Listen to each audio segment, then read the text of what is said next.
d'apprendre le français, d'apprendre en français et de convaincre vos camarades d'apprendre le français. Pourquoi? Parce que c'est une langue qui habite les 5 continents. Il y a très peu de langues qui sont sur les 5 continents de manière native, par l'histoire de la France, par ses territoires ultramarins. La deuxième chose, c'est parce que c'est une langue qui n'est pas hégémonique. C'est-à-dire, c'est une langue, il y a très peu de locuteurs français qui ne parlent que le français. Le français se pense, continuera de se penser dans le multilinguisme, le plurilinguisme, l'échange permanent. Et c'est d'ailleurs comme ça que nous concevons notre stratégie de la francophonie. Et le monde que nous avons, dans lequel on aura évolué, est multilingue. La troisième chose, c'est que cette langue à horizon 2050, elle sera la 2e ou la 3e la plus parlée au monde. Pourquoi? Parce qu'il y a une dynamique démographique extraordinaire des pays de langue française, en particulier sur le continent africain. Et si vous, étudiants, vous voulez aller chercher, travailler, faire du commerce en Europe, en Afrique, dans le Pacifique, en Amérique latine, le français fait partie des rares langues parlées sur ces continents.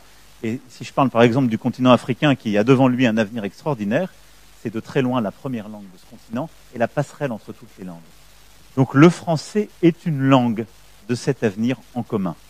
Donc je vous invite vraiment à l'épouser avec voilà, cette générosité qui l'accompagne. Je ne veux pas être plus long, je voulais vous remercier et merci d'avoir parlé français aujourd'hui. Et je veux dire ma culpabilité de ne pas être capable de faire la même chose dans votre langue. Mon très grand respect pour la langue vietnamienne. Merci, Monsieur le Président. Merci, Monsieur le Président. Sur fait, si ce n'est pas l'étudiant qui le paye, c'est que c'est le contribuable français qui le paye. C'est un modèle qu'on a choisi, mais on oublie cela. Et d'ailleurs, dans notre pays, on oublie totalement de le dire. Quel autre pays au monde a en effet des études gratuites, quasiment, a 1/3 des étudiants qui sont boursiers? 1/3. N'a plus de sécurité sociale étudiante, elle est prise en charge par la puissance publique. Il n'y en a pas. Alors chez nous, on a des débats parce que le logement, ce qui est vrai, est encore trop cher, ceci, cela. Mais votre question rappelle que dans tous les pays, quand on est un étudiant comme vous, on doit voyager, les études peuvent parfois coûter des dizaines de milliers d'euros. Pas simplement pour les étudiants étrangers et pour chez nous, mais pour les étudiants du pays.